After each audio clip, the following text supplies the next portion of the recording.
mau salim apa enggak? Salim deh. Dah, enggak salim. Cepetan.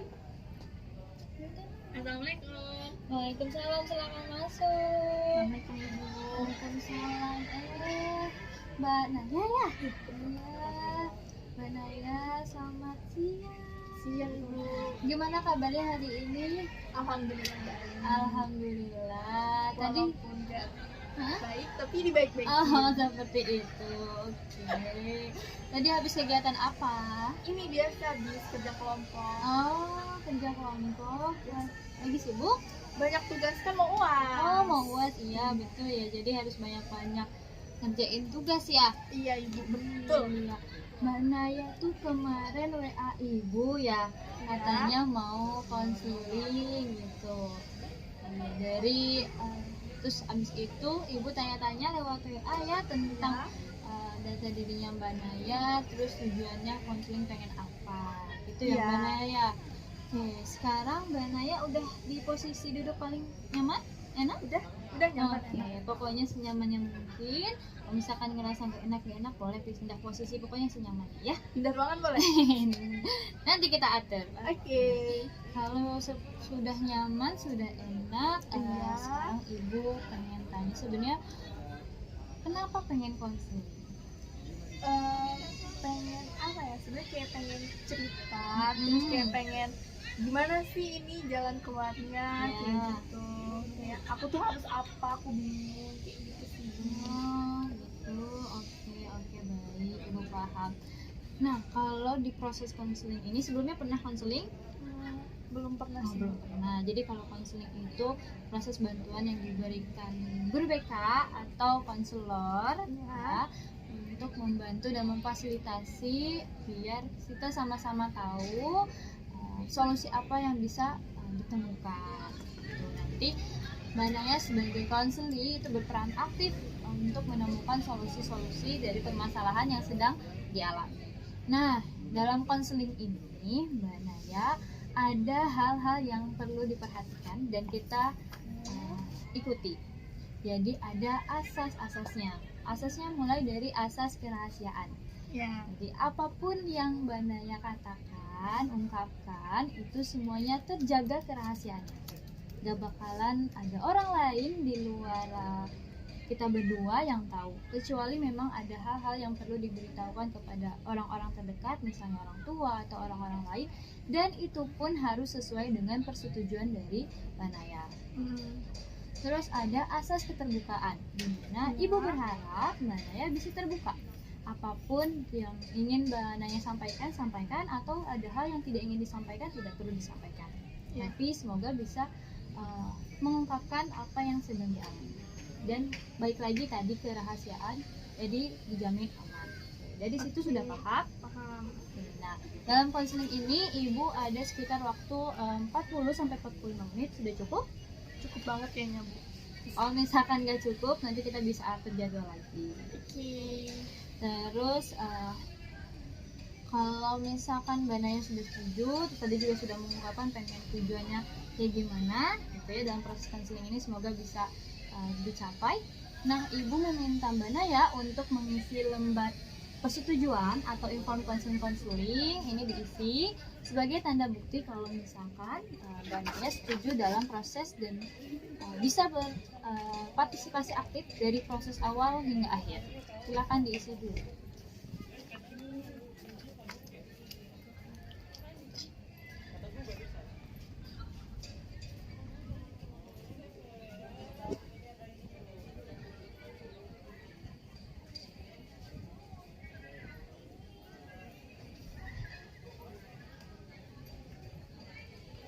Oke, sudah. Terima kasih. Sekarang Mbak Naya bisa menceritakan apa yang sedang menjadi keresahan atau yang mengganggu pikiran Mbak Naya. Cerita aja nih Bu. Iya, sok mangga, cerita aja.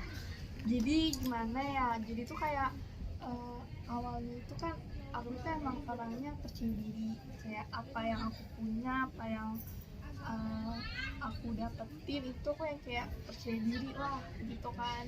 saya aku yakin aku bisa gitu sama kemampuan aku. Tapi ada satu titik di mana yang kayak bikin aku tuh ngerasa aduh kayak gitu ya gitu, kayak gimana sih kok susah banget ya dijelasin. Kayak apa ya, kita udah pede nih tapi kayak ada orang-orang yang bikin kita itu jadi duh bisa nggak ya gitu kan, jadi kayak meragukan kita lah kayak gitu kan. Jadi awalnya itu dari keluarga sendiri sih, dari keluarga, bukan keluarga inti ya, keluarga besar. Jadi aku cerita boleh ya Bu ya? Iya boleh. Jadi pernah lagi kumpul keluarga, pas lagi kumpul keluarga itu aku tuh tanya-tanya nih tentang gimana sih caranya buat masuk ke perkuliahan, gimana sih tes-tesnya yang kayak gitu-gitu loh Bu. Terus udah gitu keluarga aku ini tuh menjelaskan panjang lebar. Terus ditanya nih, terus dia kayak balik lagi kayak ngeraguin aku. Biasanya sih yang masuk situ tuh orang-orangnya pintar, terus bahasa Inggrisnya itu bagus, suka hitung-hitungan, yang suka belajar, pokoknya yang kayak jenius banget deh. Itu kan jadi kayak meragukan aku gitu loh ya, padahal kayak dia tuh nggak tahu gitu aku tuh belajarnya kayak gimana, kayak gitu-gitu kan. Terus kemampuan aku tuh kayak gimana, dia tuh nggak tahu gitu, kayak udah menjudge aku duluan gitu sebelum aku masuk ke kuliah itu, kayak gitu sih Bu. Itu kayak aku langsung kayak ngerasa duh masa sih gitu kan, kayak kok kamu ngeremehin aku banget sih gitu. Dan aku tuh paling gak suka diremehin gitu kan, karena kayak ya kemampuan aku beda, kemampuan aku itu gak sesuai sama yang apa kamu mau gitu. Terus yang kedua yang bikin aku kayak langsung bikin aduh gitu banget deh, yang kayak gak enak hati lah ya, itu tuh dari temen dekat sendiri sih biasanya. Padahal lagi temen dekat, sahabat bisa dibilang dekat. Terus biasalah, mama aku kan deket ya sama mamahnya temen aku ini.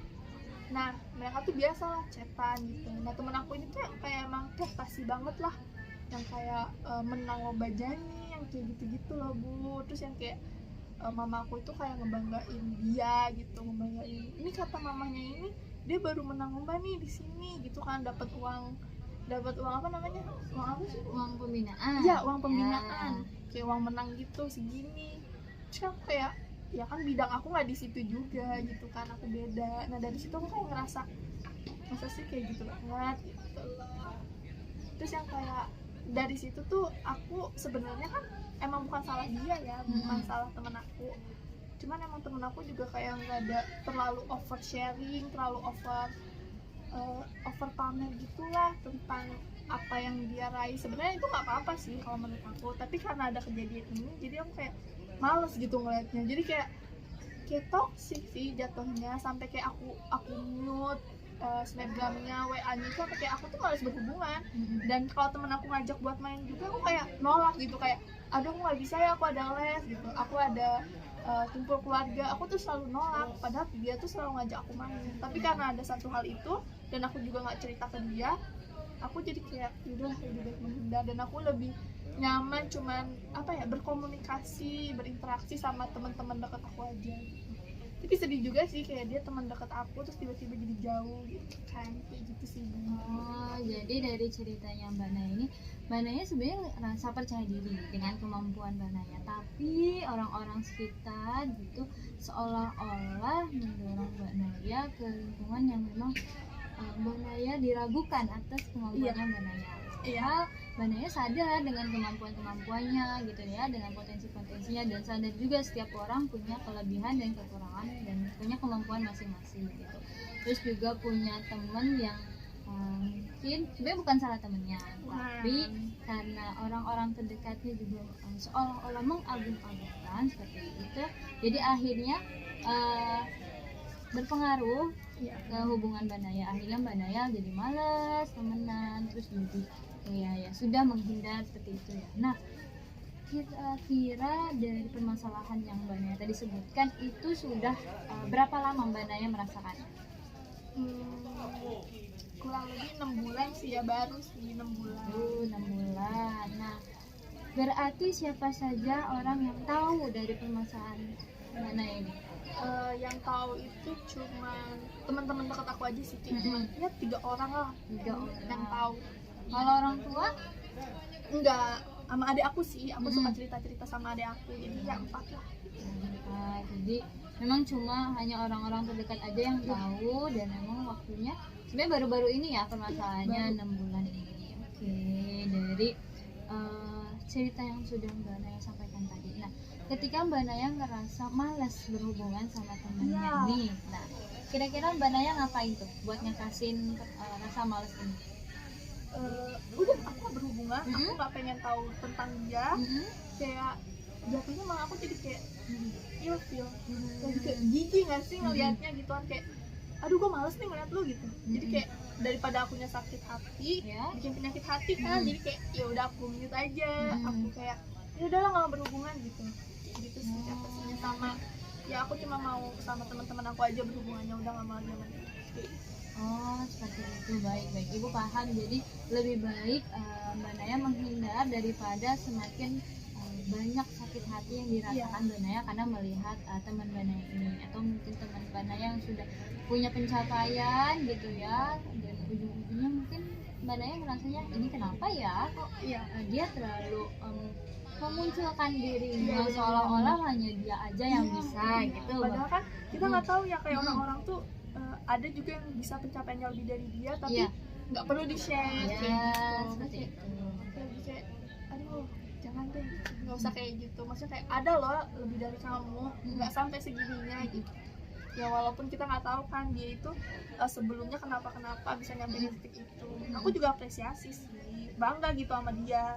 Tapi kayak makin kesini karena ada hal itu, kejadian itu, aku jadi kayak aku udah gak mau berteman sama dia. Udah gak mau berteman. Tapi selama berteman dengan temannya Mbak Naya ini, apakah ada hal-hal yang jadinya mempengaruhi kehidupan Mbak Naya? Atau mungkin mempengaruhi akademik kah, mempengaruhi hubungan sosial dengan teman yang lainnya kah? Ada? Enggak sih, untungnya enggak ada. Jadi ya udah sekedar hubungan Mbak Naya sama temannya aja. Ya. Tapi secara keseluruhan Mbak Naya lancar akademiknya? Alhamdulillah lancar gitu. Jadi nggak ngerasa keganggu? Enggak sih. Mungkin dari itu ya, merasa kapan gitu Mbak Naya bisa mencapai kesuksesannya dibandingkan dengan teman-teman sebelumnya. Mungkin dari situ apakah merasa ada tekanan? Ada sih, sempat ada kayak merasa ada tekanan. Cuma kayak lama-lama kayak aku mikir aku pasti bisa loh kayak dia gitu, bahkan mungkin lebih, tapi ya nggak sekarang kayak gitu sih. Sebenarnya tekanan ada, tapi nggak terlalu mempengaruhi gitu ya, karena Mbak Naya sendiri udah yakin dengan kemampuannya Mbak Naya bahwa Mbak Naya juga di waktu yang tepat bisa sukses, bisa mencapai pencapaiannya sesuai dengan kemampuannya Mbak Naya. Ibu juga paham, Ibu juga mengerti bahwa setiap orang ya punya waktunya sendiri, punya waktu kapan dia sukses, kapan dia bisa berhasil. Tiap orang beda-beda, karena kita dalam kehidupan biasanya ada orang yang bilang kita balapan. Sebenarnya balapannya sama diri sendiri, bukan dengan orang lain gitu. Oke, kalau misalkan seperti itu. Nah, melalui proses konseling ini sebenarnya apa sih yang pengen Mbak Naya capai? Kayak pengen lebih menerima kata ya udahlah. Tapi sampai sekarang masih belum bisa gitu. Kayak pengen ya udah gitu, hidup masing-masing. Kayak masih kayak suka ke distract gitu. Kayak masih suka keinget aja gitu, kayak mungkin aku juga tersinggung kali ya digituin gitu kan. Nggak tahu aja, kayak pengen ya nanti juga aku bisa kayak gitu. Cuma nggak tahu nih aku belum bisa. Oh, jadi kata ya udahlahnya itu belum bisa tergambarkan dengan rinci ya, dengan detail. Ya udahnya itu maksudnya kayak gimana gitu ya, karena Mbak Naya sendiri ngerasa bingung mau gimana sebenarnya ya udahnya tuh harus apa. Nah, sekarang coba kita refleksikan kata ya udah yang menurut Mbak Naya tuh kayak gimana. Coba ya udahnya tuh yang kayak pelan-pelan, kayak aku masih bisa berdamai sama dia gitu. Jadi apa ya, dia bisa baik-baik lagi kayak dulu gitu, kayak ngelupain ini semua. Tapi kayak susah jadi ya udahnya itu bisa berdamai dengan diri sendiri, terus juga bisa tetap menjalin hubungan pertemanan yang baik, mungkin intensitasnya dikurangi atau mungkin pergaulannya diperbanyak atau relasi yang lain seperti itu yang lain-lain. Terus juga kata ya udahlah-nya itu yang terpenting adalah paham dengan keadaan diri sendiri itu. Nah kalau misalkan Banaya sudah tahu kata ya udahlah-nya, biar lebih mudah lagi gitu ya, Banaya bisa menuliskan apa sih sebenarnya tujuannya yang pengen dicapai setelah proses konseling ini tadi.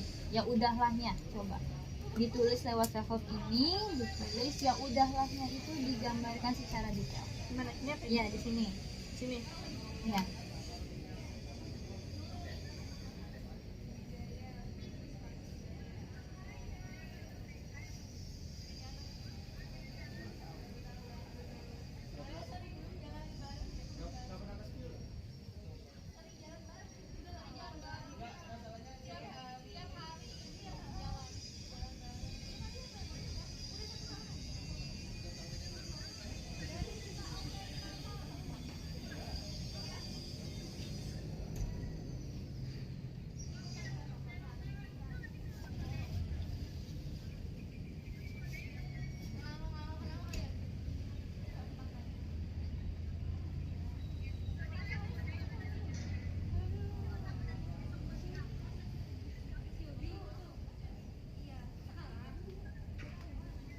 Oh sudah, coba ibu lihat dulu. Jadi sebenarnya Mbak Naya tuh pengen bisa menerima keadaan diri sendiri, terus menerima keadaan sekitar dan dapat kembali berteman, tetapi tetap ada jarak. Iya, Nah, jadi gitu.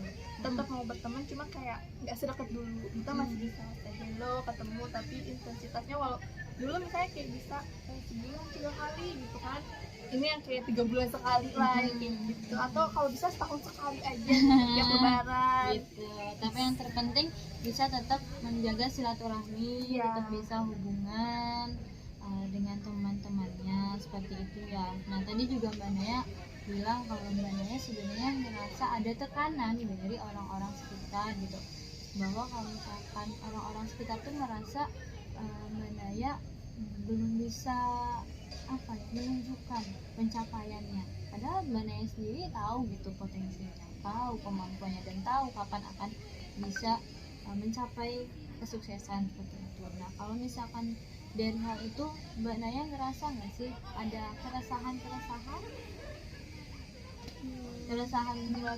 keresahan mungkin kayak takut nggak bisa sukses, atau mungkin takut ngecewain orang-orang sekitar?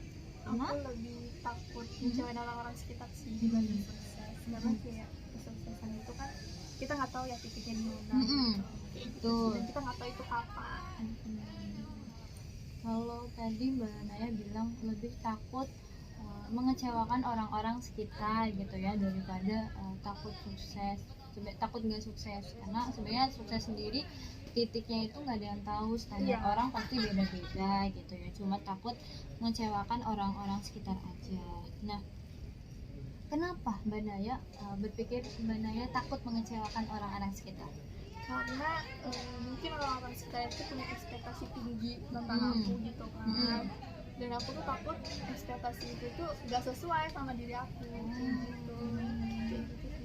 Kayak lebih apa ya, misalnya nih orang tua atau keluarga itu kayak berharap aku nanti masuk perguruan tinggi negeri gitu kan, aku harus masuk IPB lah atau enggak UI lah yang kayak gitu. Nanti kalau misalnya aku nggak bisa sampai di situ kan kecewa orang-orang kayak, padahal kamu bisa loh kayak gini kan, kayak gitu sih.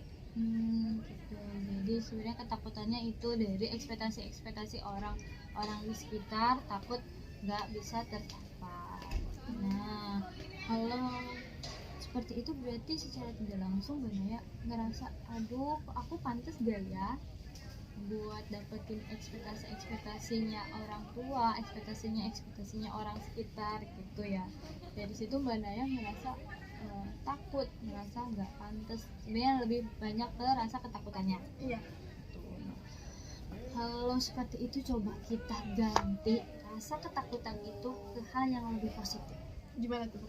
Coba misalkan tadi Mbak Naya bilang takut ekspektasinya nggak tercapai. Apakah Mbak Naya sudah melakukan hal yang tersebut, maksudnya melakukan usaha-usaha untuk mencapai kesuksesan Mbak Naya? Udah, Oh, misalnya udah. Terus misalnya kayak pergi belajar, belajar, les, ya les, terus ada lagi kurang lebih kayak gitu. kurang lebih kayak gitu. Berarti ada usaha-usaha yang dilakukan oleh Mbak Naya sebenarnya untuk bisa mengalahkan rasa ketidaktakutan, untuk nunjukin ke orang-orang sekitar bahwa oke, aku bisa nih mencapai ekspektasi atau harapan-harapan dari orang-orang sekitar, lebih tepatnya seperti itu. Kalau seperti itu berarti kan sudah ada usaha ya dari Mbak Naya. Jadi kita bisa ganti rasa ketidaktakutan itu, rasa takut kecewa itu dengan hal-hal yang lebih positif. Misalkan Mbak Naya percaya sama kemampuan Mbak Naya. Oh, oke, aku udah belajar, aku udah ikut les, berarti aku bisa nih ngerjain soal-soal, aku bisa nih ngerjain banyak tugas. Dan hasilnya apakah memuaskan? Nah, hasilnya terlihat memuaskan, berarti aku bisa loh menunjukkan dan mewujudkan harapan-harapan orang sekitar. Itu kan salah satu caranya, salah satu usaha yang Mbak Naya lakukan. Benar seperti itu? Nah, Iya, seperti itu. Jadi kita ganti kata positif takutnya dengan kalimat misalkan, oke, aku yakin dengan aku bisa menyelesaikan tugas, aku bisa mewujudkan harapan orang tuaku. Tuh. Terus aku yakin dengan kemampuan aku percaya. Tadi juga Mbak Naya sendiri yang bilang kalau Mbak Naya itu udah percaya diri sebenarnya. Dari situ aja udah kelihatan kalau Mbak Naya itu sebenarnya punya rasa tingkat kepercayaan diri yang cukup, tapi mungkin percaya dirinya itu belum bisa ditunjukkan secara konkret seperti itu. Nah, coba kita tuliskan kalimat-kalimat negatif yang biasa Mbak Naya sematkan ke Mbak Naya. apa ya? Iya, biasa yang Mbak Naya sebutkan atau ucapkan. Nanti kita analisis apakah bisa diganti kalimat positif. Dan tentunya seharusnya bisa dong ya. Coba Mbak Naya tuliskan dulu di self help ini.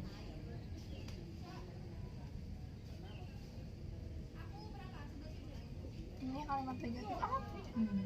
Tadi Mbak Naya ngerasa takut.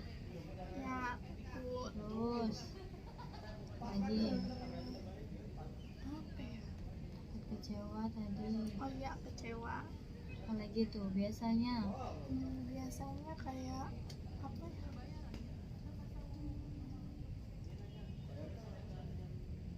Takut, kecewa, insecure. Alhamdulillah enggak. Alhamdulillah nggak insecure. Insecure, kurang percaya diri. Bukan apa ya? Percaya diri mah tadi sudah percaya diri ya. Alhamdulillah. Tapi suka bikin down gitu loh. Oh, Apa suka ya bikin namanya? down. Overthinking. Overthinking.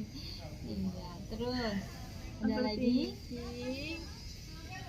Udah sih cukup. Udah itu aja. Nah, dari rasa takut, kecewa, dan overthinking ini kita bisa ganti dengan kalimat-kalimat yang lebih positif. Tadi takut bisa dibuktikan dengan keyakinannya Mbak Naya. Itu kecewa bisa dengan kenapa sih ada rasa kecewa? Kenapa kecewa itu suka muncul? Karena tidak sesuai ekspektasi Tidak sesuai ekspektasi. Padahal ekspektasi itu yang buat siapa? diri kita sendiri. Diri kita sendiri. Seharusnya kita sudah tahu ya tingkat kemampuan kita sampai mana. Kalau misalkan ekspektasi yang kita buat ternyata tidak bisa tercapai, apakah kita berhenti langkah kita di situ? Tidak. Enggak dong. Ternyata sebenarnya kita bisa kecewa karena kita terlalu berharap dengan ekspektasi kita. Padahal di balik itu ada pencapaian yang sudah dicapai. Gitu. Misalkan Mbak Naya pernah ngerasa kecewa pas kapan? Kecewa itu pas gak dapet 10 besar. Nggak dapat 10 besar. Terus Mbak Naya sebenarnya kalau nggak dapat 10 besar, padahal hasil belajarnya apakah sudah cukup baik menurut Mbak Naya? Menurut saya sudah cukup baik. Cuma kan kita nggak tahu ya pas lagi ujian gimana. Gitu. Padahal walaupun nggak dapat 10 besar tapi hasil belajarnya cukup baik. Iya, berarti ada hal yang sudah dicapai. Nah, dari hal yang sudah dicapai itu seharusnya kita bisa bersyukur dulu. Ya, iya nggak sih? Iya, kita bersyukur dengan pencapaian walaupun memang nggak sesuai ekspektasinya gitu ya, nggak 10 besar. Jadi kekecewaan itu muncul karena kita terlalu berharap bisa mencapai ekspektasi yang kita buat, padahal kita sudah bisa mendapatkan hasil lainnya, hasil yang sebenarnya baik untuk kita. Terus kalimat negatif selanjutnya ada overthinking. Kapan biasanya overthinking? Overthinking itu kayak apa ya, misalnya kayak aduh bisa nggak ya apa namanya nanti sampai di titik itu Bisa nggak ya sampai di titik itu, akhirnya overthinking kemana-mana gitu. Nah, kalau misalkan lagi overthinking ini biasanya ngaruh nggak ke kegiatan-kegiatan Banaya? ngaruh, jadi kayak Ngaruh. ke distract kayak Distract. aduh kayak mikir gitu kan, dan kita nggak ngapa-ngapain gitu, kayak wasting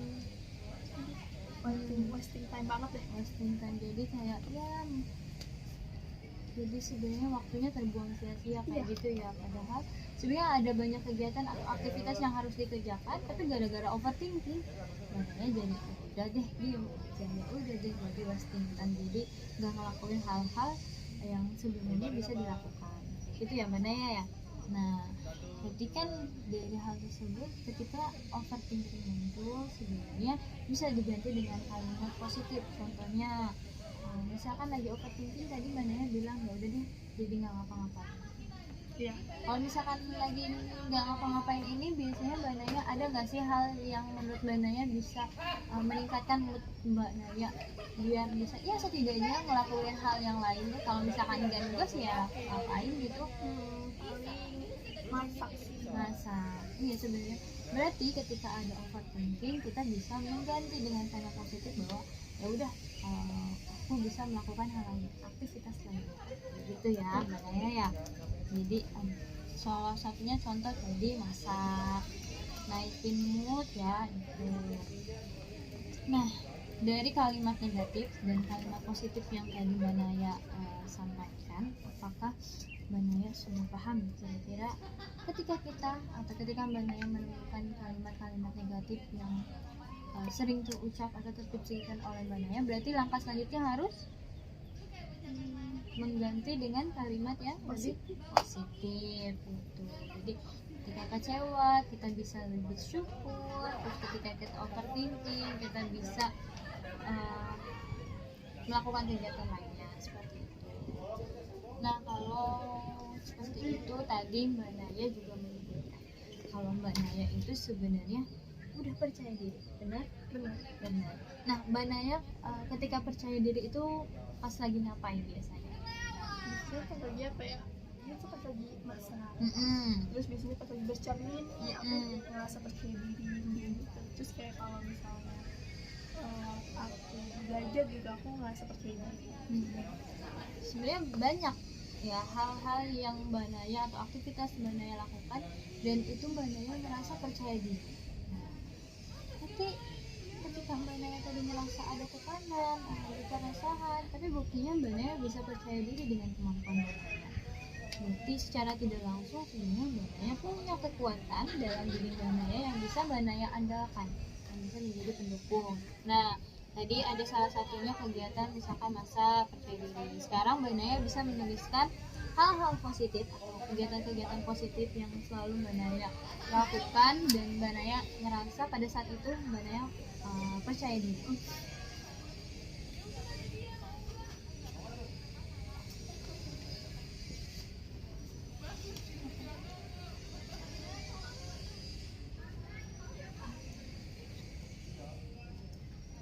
Itu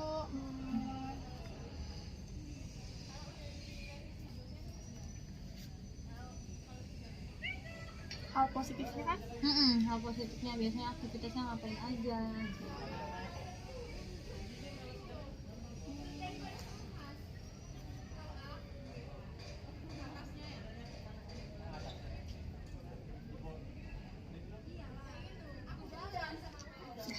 Udah. Nah, jadi ternyata dari hal-hal negatif yang tadi biasanya ada di pikiran, keresahan, ketakutan gitu ya, kekecewaan, ternyata masih ada, bahkan banyak hal-hal yang Mbak Naya lakukan yang bisa memunculkan kepercayaan dirinya Mbak Naya, menunjukkan usaha-usaha yang pernah Mbak Naya lakukan. Ini salah satunya ada memasak, terus ketika bercermin tuh, apalagi ketika bercermin belajar kan. Kenapa tuh ketika bercermin merasa percaya diri? Kayak ngerasa apa ya, oh ini aku, kamu tuh bisa gitu kan ngelakuin apa aja gitu. Yang penting kamu tuh ada niat, dan kayak pasti waktunya itu bakalan datang deh. Jadi kayak tunggu aja gitu, tapi jangan tunggu aja tuh kita nggak ngapa-ngapain ya, kita kayak berusaha juga gitu. Nah, luar biasa sekali itu loh Mbak Naya, sudah baik sekali bisa memunculkan kegiatan ketika bercermin, bisa memotivasi diri sendiri gitu ya, untuk memberikan penguatan kamarnya itu bisa nanti waktunya ada kayak gitu ya Mbak Naya ya. Iya gitu. Itu banyak juga ini kegiatan yang biasa dilakukan. Nah, sekarang Ibu ingin bertanya, apakah Mbak Naya pernah merasa ada situasi di mana Mbak Naya tidak mengalami permasalahan, tidak punya masalah? Pernah sih, Pernah. tapi ya pernah. Kapan itu?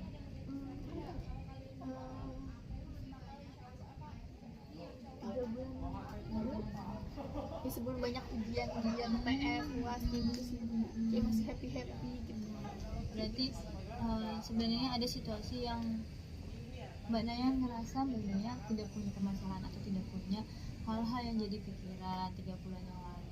Itu Mbak Naya saat itu ngerasanya gimana? Gimana maksudnya, kayak rasanya aku senang, happy, bebas, bisa apa ya, kayak bisa ketawa-ketawa sama teman-teman tuh, kayak nggak ada beban gitu sih, kayak nggak mikirin beban apa-apa gitu. Ternyata ada loh situasi yang Mbak Naya ngerasa aku bisa senang, aku bisa happy, aku ngerasa nggak ada beban. Nah, sekarang Mbak Naya bisa refleksikan, apakah ada kemampuan atau kelebihan yang Mbak Naya sendiri belum Mbak Naya sadari? Kemampuan dan kelebihan Mbak Naya biasanya ngerasanya gimana ketika ada satu hal yang ngerasa, oh ini kemampuan aku nih, oh ini kelebihan aku? Apa ya, aku nggak ngerti mesti gimana sih. Nah, misalkan gini, tadi kan Mbak Naya ngerasa kemarin bisa ngerasa plong, senang, happy, gak ada keresahan. Nah, itu kira-kira pada saat aktivitas apa? Aktivitas ini kumpul bareng teman. Nah, kalau seperti itu kan berarti ada kemampuan dari Mbak Naya untuk bisa bersosialisasi. Iya. Nah, jadi kan itu salah satunya, kemampuan bersosialisasinya Mbak Naya. Kelebihan Mbak Naya bisa berteman dengan orang-orang sekitar. Itu bisa jadi penguat, bisa jadi pendukungnya Mbak Naya untuk keluar atau mengatasi dari permasalahan-permasalahan yang sedang dipikirkan. Coba bisa dianalisis lagi nih, kira-kira kemampuan dari Mbak Naya atau kelebihan-kelebihannya Mbak Naya? Apa ya? Percaya diri udah. Percaya diri pasti. Bersosialisasi udah. Sosialisasi. Nah, biar lebih gampang, Mbak Naya bisa langsung tulis aja di sini di lembar self-care, kemampuan dan kelebihan.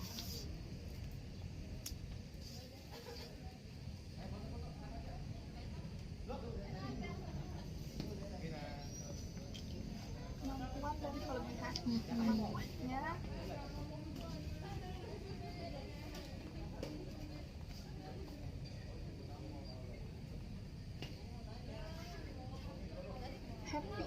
happy, bahagia. Bisa bahagia. Terus Apa? ya? Kurang lebih kayak Jadi sebenarnya Mbak Naya bisa bersosialisasi, sudah bisa merasa percaya diri, dan juga bisa bahagia gitu ya, sudah merasa bahagia. Nah, setelah mengetahui hal tersebut dan mengetahui keresahannya, sekarang kira-kira apa rencana yang akan Mbak Naya lakukan ke depannya? Lebih menerima keadaan, Menerima keadaan. menerima lingkungan sekitar sekitar. dan menerima kayak ya biasa lah omongan-omongan orang Ya. kayak lebih harus lebih legowo, lebih sabar gitu. Lebih sabar. Nah, dari rencana-rencana itu, langkah apa yang bisa Mbak Naya lakukan? Langkah konkretnya. Tadi katanya biar bisa berdamai. Kira-kira ngapain? Mbak Naya harus ngapain biar bisa berdamai dengan diri sendiri? Harus nemu titik ikhlas. Terus tadi apalagi rencananya biar bisa berteman lagi. Nah, langkahnya apa yang bisa dilakukan? Mungkin sedikit ada jarak untuk Sedikit ada beberapa jarak. waktu, baru nanti bisa se-hello lagi. Kayak gitu. Terus tadi selanjutnya yang ketiga, Apa itu? ya pokoknya intinya adalah Mbak Naya pengen bisa berdamai, terus bisa bersosialisasi lagi, itu yang paling penting rencananya ke depannya. Terus langkahnya juga tadi sudah disebutkan. Sekarang Mbak Naya juga bisa menuliskannya kembali, ini rencana dan langkahnya. Gitu yang terakhir biar bisa legowo, ikhlas rencananya. Sih Ini rencananya, di sini langkahnya yang bisa dilakukan.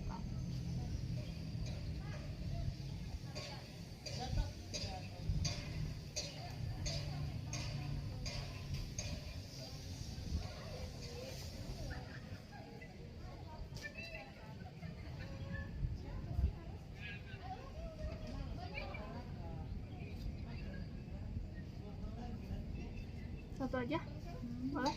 Eh, Apa ya?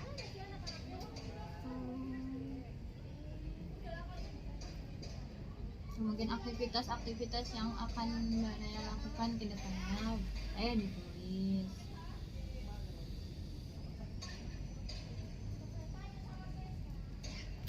Ya, nah coba sekarang Ibu minta Mbak Naya bisa menjelaskan lebih detail.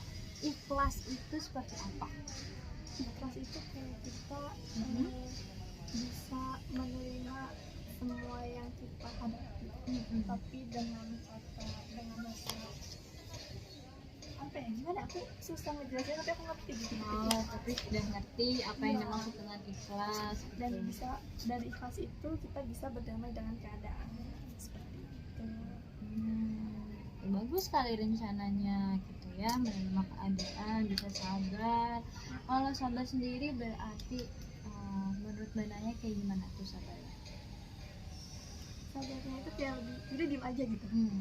Aku bukan orang yang suka ribut, jadi kayak kalau ada orang-orang yang kayak gitu udah sabar, aku diam gitu.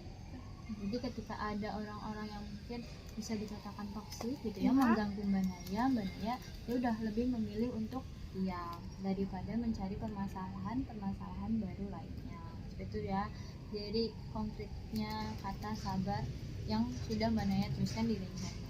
Terus langkahnya tadi menjaga jarak ya, terus juga ada bersosialisasi dengan teman yang punya positif vibes, karena lingkungan mempengaruhi keadaan kita juga ya Mbak ya. Iya. Tuh. Iya. Kalau seperti itu Mbak Naya sudah bisa paham rencana ke depannya, bisa langkah ke depannya. Ibu harap ya, ketika kita memang ada permasalahan, apalagi dengan orang lain, apalagi dengan perilaku orang lain yang dilakukan, nah, kita tidak bisa mengontrol orang lain, betul? Yang bisa kita kontrol adalah diri kita sendiri. Tadi Mbak Naya sudah menyebutkan rencananya, sudah menyebutkan langkah-langkahnya, ada banyak hal-hal positif, ada banyak kemampuan dan kelebihan yang Mbak Naya lakukan. Sekarang Mbak Naya bisa berfokus ke hal-hal tersebut, fokus ke diri Mbak Naya, tidak perlu memikirkan atau tidak perlu memikirkan dan mengontrol orang lain. Yang bisa kita kontrol adalah diri kita sendiri, seperti itu. Nah, karena Ibu yakin dengan kemampuan, dengan kelebihan dan segala potensi yang Naya punya, Naya pasti bisa menghadapi permasalahan, Naya pasti bisa menyelesaikan tugas-tugasnya dan bisa mewujudkan ekspektasi ataupun harapan-harapan dari diri Naya sendiri, tentu ya, dari orang-orang terdekat, dari orang tua, kayak gitu ya Naya ya, betul? Betul. Nah, Ibu sebenarnya sangat-sangat berapresiasi dengan Naya yang sudah bisa mengungkapkan keresahannya, dan Naya sendiri yang terlibat aktif bahwa Naya punya potensi dan Naya bisa menemukan solusi dari permasalahan yang dialami. Karena ibu percaya kita manusia diciptakan beda-beda, kita punya potensi, kemampuan, kelebihan dan kekurangan masing-masing gitu. Kita tidak perlu membandingkan dengan orang lain, bahkan orang yang kembar pun diciptakan berbeda gitu. Dan kita sudah sempurna dengan diri kita sendiri gitu. Naya sudah paham? Nah, sekarang apa yang ingin Naya ungkapkan? Apa ya, kayak kita tuh bisa belajar dari pengalaman. Kita digituin sama orang, kita kayak harus lebih sabar, harus lebih kayak kita juga harus ngerti orang itu kayak gimana. Terus kayak kita juga harus ngertiin diri kita sendiri. Iya, terus betul. harus bikin diri kita bahagia nomor satu kayak gitu sih. Dan nggak boleh lama-lama benci sama orang, jadi kayak sakit sendiri hatinya kayak gitu. Terus lebih sabar, lebih ikhlas ya, belajar lebih circle inner sendiri. Kayak, makanya makin lama kan aku lebih suka sama berkomunikasi sama teman-teman yang Jadi oke, bagus, luar biasa sekali Mbak Naya sudah bisa merumuskan bahkan meringkas apa yang sudah ditetapkan Mbak Naya tadi ya sejak tadi. Jadi dari permasalahannya Mbak Naya sudah bisa paham apa yang akan dilakukan, terus insight-insight baru yang Mbak Naya temukan dalam diri Mbak Naya. Oke, kalau seperti itu apakah masih ada yang ingin diungkapkan lagi? kayaknya cukup sih. Sudah cukup, karena juga waktu sudah cukup ya, sudah hampir berapa menit ini. Nah, kalau begitu Ibu mau mengucapkan terima kasih banyak karena Mbak Naya sudah rela datang secara sukarela untuk melakukan konseling, dan Mbak Naya sendiri yang bisa menemukan solusinya seperti itu. Sudah cukup? Tidak ada yang ingin ditanyakan lagi? Cukup Bu. Nanti setelah konseling ini, Ibu minta Mbak Naya untuk mengisi lembar evaluasi hasil, di mana apa yang Mbak Naya dapatkan dari konseling ini, dan juga lembar kepuasan konseling ini bisa diisi nanti setelah konseling. Bisa dikirimkan di pertemuan nanti kita selanjutnya dijadwalkan, terus ataupun melalui WhatsApp. Aku scan gitu ya. Iya, Bisa.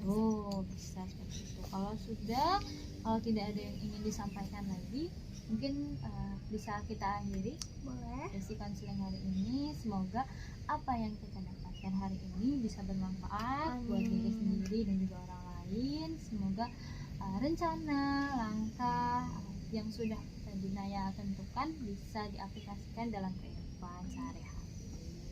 Oke, kalau seperti itu Ibu mengucapkan terima kasih sekali lagi. Sekian dari Ibu, mohon maaf jika ada kesalahan. Dan sudah, Ibu tutup ya. Boleh Bu.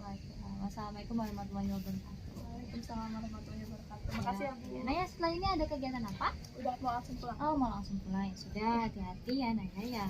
Terima kasih ya Bu. Iya, sama-sama. Izin pamit dulu. Iya, hati-hati. Dadah, Ibu. Iya, silakan.